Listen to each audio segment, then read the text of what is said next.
পক্ষীপুর জঙ্গলে রানু পাখি ও তার ছেলে টিঙ্কু বসবাস করত। রানুর বাড়ির পাশে বিড়ালও বসবাস করে। বিড়ালটির সাথে টিঙ্কু সবসময় খেলা করে। বিড়ালটির নাম হলো মাম। রানু বলে, মাম তুমি এদিকে এসো, তুমি একটু টিঙ্কুর সাথে খেলা করো, আমি খাবার নিতে যাচ্ছি জঙ্গলে। রানু চলে গেল জঙ্গলে খাবারের খোঁজে। মাম ও টিঙ্কু মিলে বল খেলছে দুজনে।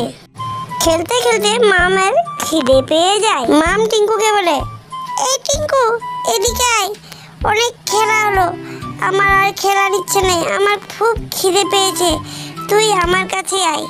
মামের কথা শুনে টিঙ্কুর ভয় পেয়ে যায়। মাম উঠে টিঙ্কুকে বলে, এই টিঙ্কু, তোকে অনেক আমি ছোট থেকে মানুষ করেছি, এবারে আয়, তোকে আমি খাবো, কেন কি আমার খুব খিদে পেয়েছে। এই বলে বিড়ালটি টিঙ্কুকে খেয়ে নিল। রানু বিশ্বাস করে রেখে যায় মামের কাছে। মাম বিশ্বাসঘাত করলো রানু পাখির সাথে। রানু খাবার নিয়ে বাড়িতে এসে দেখে টিঙ্কু নেই। মামকে জিজ্ঞেস করে, কই রে মাম, টিঙ্কু আমার কই? মাম বলে রানুকে, টিঙ্কু তো নেই, আর আমি টিঙ্কুকে খেয়ে নিয়েছি, আমার খুব খিদে পেয়েছিল। হতচ্ছাড়ি মাম, তোকে আমি নিজের সন্তানের মতো ভালোবাসতাম, তুই আমার সন্তানকে খেয়ে নিলি, যা আমার বাড়ি থেকে, ঝেঁটিয়ে বিদায় করে দিল মামকে।